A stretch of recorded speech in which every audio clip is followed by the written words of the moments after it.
All right, Vikram, what is one new thing you want to bring to the OES Upper School and why? So every time that I look at Veracross, there's really only 1 or 2 classes at most, which show me my grades in real time. For most of my classes, I have no idea how the learning indicators that teachers should be showing are being weighed. Which one is most important, and which one should I focus on? With live grades and live grade detail being mandatory, showing students the parameters of how they're truly being assessed will close gaps between different student and teacher expectations.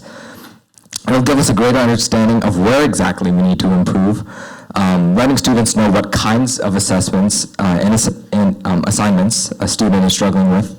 Alongside this, I hope for a system of more frequent and direct feedback, where in addition to simply checking off a box on a rubric, students will receive more constructive comments from teachers. Overall, I believe this policy will not only help students better see where and how they can improve, but will also foster a closer and better relationship between teachers and students.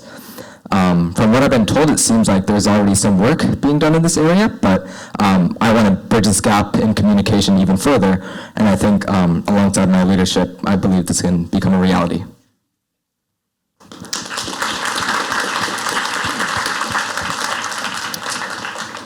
Benj, I have the exact same question for you. What is one new thing you want to bring to the OES Upper School and why? First of all, I'll put a TV up by the student bulletin board. It'll have a rotating slideshow with athletic information, general information, the schedule for the day, similar to what we have on the projector here daily. But it'll just be easier to view. It's already set up. I've got the TV, everything. I just need to schedule an electrician to come by. The second thing is a fresh perspective. I haven't been in student government, but I connect with the community in other ways. I tutor in the lower school, a second grade class. I mentor a student in the middle school, and I TA here in the upper school. So I've got a lot of connections other than student government and ideas that I'm ready to bring. All right, thank you. Flynn, I have the exact same question for you. Really? Surprise. Okay.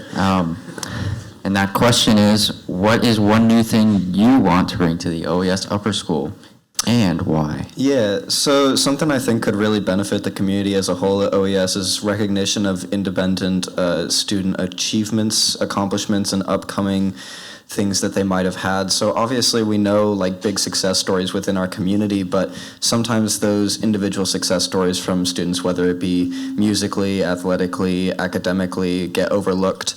I believe somewhere either in the Dig or its own separate newsletter could be really beneficial to recognize the impact that students have on this community and really lift everyone up and increase everyone's willingness to kind of go out and pursue your interests, because you see other people succeeding. You can even find like-minded people through it. It's like, wow, they're out there and they're doing it, they're having fun with it, so now I want to go and do it.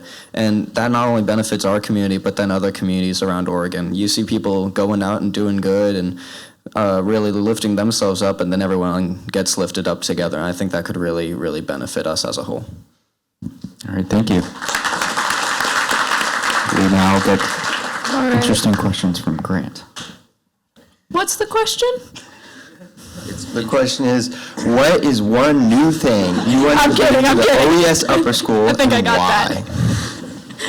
All right, look, I know I already talked to you guys about wanting to bring a website or a student hub, but I want to talk a little bit more about why. I think increasing the ease of or ability for students to have access to a lot of opportunities would be greatly beneficial. And obviously I have to explain more what I mean by opportunities. Obviously, we already have great networks, like you can go to Maria and get service hours or volunteer work within about 2 seconds.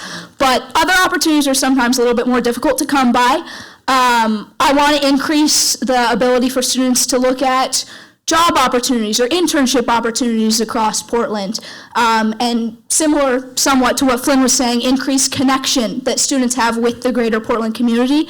and increase the ability that you all have to go out and find these opportunities. Because obviously they exist out there, and I've actually found myself going to other schools' websites and their student hubs to look at internship recommendations or job recommendations, and I don't see why I should need to do that when we have a great school right here. And if we could just make a hub, I think finding all these opportunities would be much easier.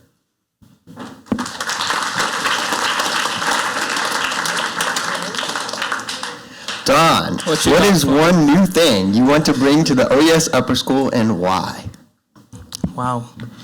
Well, thinking about that question, it troubled me. I was conflicted because I was thinking about giving something more tangible.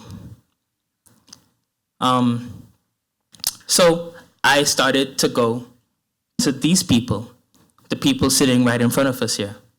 I had some conversations, and I found out that some of the sporting athletics teams, they,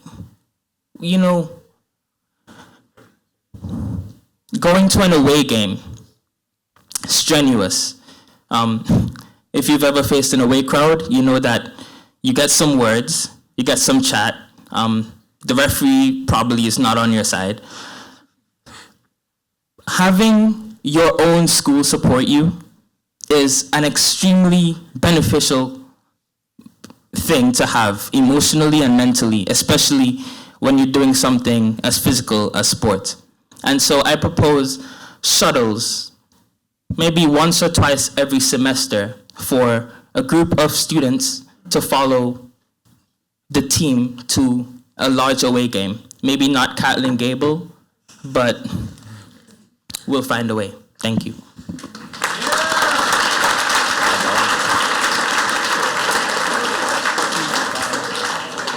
And Nathan, what is one new thing you want to bring to the OES Upper School and why?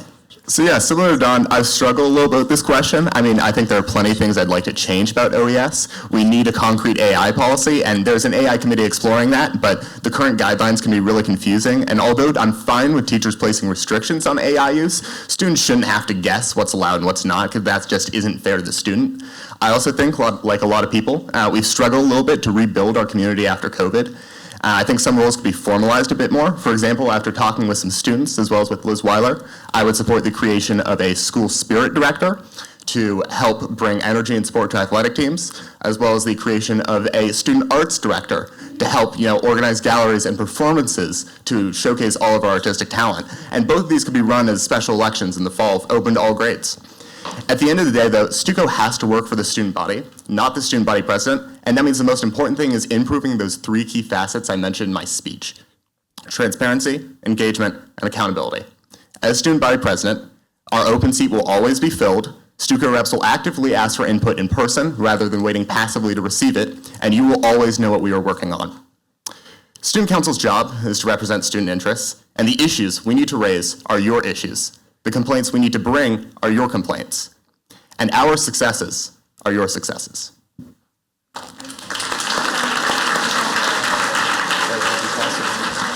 All right, thank you. Thank you so much, candidates. Next, we will transition to our second part of the candidate panel, in which candidates will be asked a unique question based on their speech, their statement, or their experience here at OES. So Vikram, your slogan is Voice, Values, Vision, Vote Vallabhanath. And through your experience in Honor Council and your speech, you've demonstrated both the voice and vision you hold. What values do you hope to exemplify as student body president? And what is a time this value was demonstrated at OES? Sure, yeah. So just to name a few, I believe in communication, transparency, and student well-being. So when it comes to communication and transparency, I think these are essential for a school to be healthy and well-functioning. Information needs to be passed around easily so that student and faculty are on the same page. When it comes to student well-being, I think that this is basically the main reason why student council exists in the first place. It's to give students an extra voice in policy-making decisions to make sure that their needs are being met. For a specific example, actually, I'm currently working on managing faculty representatives on the Honor Council cases. almost all of you probably have no idea that there are several faculty representatives who work on honor council cases. The fact that you don't know this means that there's not enough communication and transparency. Secondly, students have no say in electing or endorsing teachers that they trust. And thirdly, if a student were to have a case and there was maybe a teacher there who they weren't comfortable speaking in front of or opening up in front of, that could seriously hinder their ability to be open with us and therefore have a negative effect on student well-being. So I really think that this year I've demonstrated why I value these principles, but also how I've been working towards them with the position that I have. And as this year wraps up, I think I'm going to finish my work on Honor Council with these values in mind, and I definitely hope to carry them forward as being your student body president.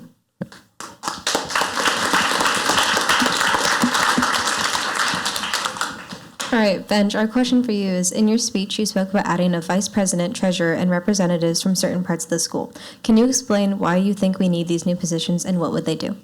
Absolutely. I've been working with Liz. I'll start with vice president, which will be the biggest new role. They'll be working with the president very closely, as well as the student body, and they'll also be showing up to either the POBO or COBO meeting.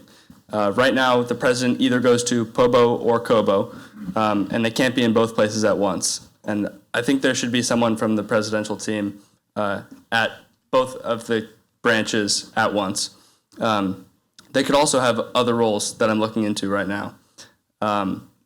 Next would be the student athletic representative. I've been working with Missy Smith, last year's athletic director, as well as athletic council to open this new position. They'd be in charge of putting the athletic slide on the TV, as well as coordinating some more school spirit for athletic events. We haven't really had any new chants this year at our athletic events. So someone like that, like a school spirit director. And then last would be a treasurer. Both the chess club and aerospace team have come to me and said that they haven't had an easy time getting direct funds for their club.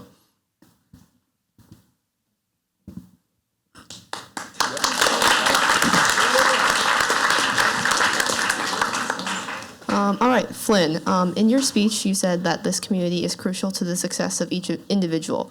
Using your 12 years of experience in the OES community, how would you enhance the experience of individual students and not just the community as a whole? Yeah, so I think there's a lot of layers to unpack with that. And primarily because when the community wants to see a change at OES, I think that's able to come to fruition fairly quickly. Yeah. The issues really lie in if an individual sees something that they would like to change at the school. There's a web of connections in place to assist with that, but really it's become quite muddled in the past couple years. A way to really increase the efficiency of this could be if you have something that you'd like to propose or something that you want to see come to fruition at the school, really you submit it to your grade level rep for either POBO or COBO, and then you go through the steps. But it can be a lot easier, especially if that grade level rep doesn't have the same interest as you or the same passion for whatever you want to propose. Then I think there needs to be someone, or the entire committee can decide as a group, hey, this person wants to bring this forward. Who's interested in this? Then they go talk to them. Then you can connect with Tyler, you can connect with Sarah, you can connect with whoever needs to be on that. And then any problems you have, you can work through them. So then the individual has power as well as the community. So if you have something that you want to bring to the table and really make a change at the school with, you're not just limited to getting everybody on board with your idea, but you can really bring it to reality yourself. Thank you, Flynn. Nina, excluding your accomplishments in student government, what other personal experiences have shaped you as a leader, and in what ways? Yeah, so, I mean, when I think about my roles in communities outside of OES or outside of student government, my mind defaults to soccer, first and foremost. I mean, I've been playing it for over a decade now, and I've been on my club team for about 8 years. And over those 8 years, I got the opportunity to watch my club team captains lead the team. And just recently, I've been a co-captain of that team and have gotten the experience to be able to see really how difficult it is to resolve problems on a team, difficulties that I didn't quite think through until actually being handed them. And I would say that experience fully taught me how to try to reconcile very differing beliefs, because believe me, you get very differing beliefs often enough, and sometimes they're a little bit more difficult to reconcile than I think you'd think at first. But I think I really have been able to learn the art of balancing people coming into a situation with just completely different perspectives and trying to find one way out of that. But yeah.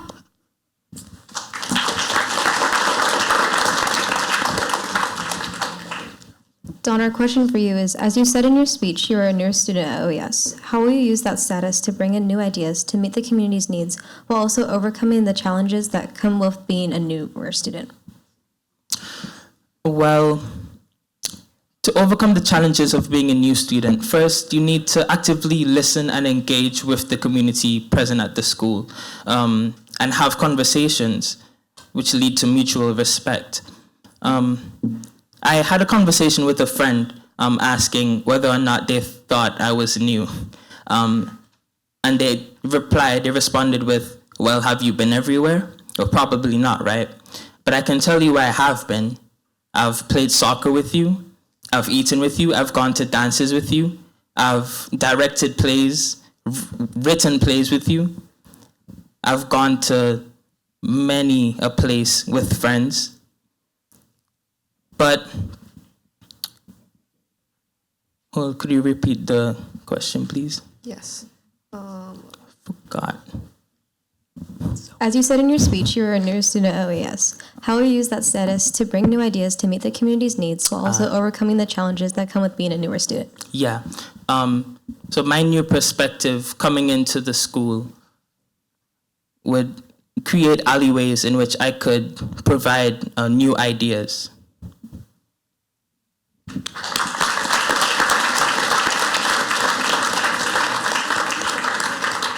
All right. Finally, Nathan.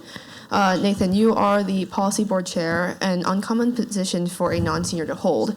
How has your experience as chair, as well as any other involvements in the OES community, equipped you to be president? Share specific examples if possible. So being policy board chair has been a humbling yet immensely satisfying role.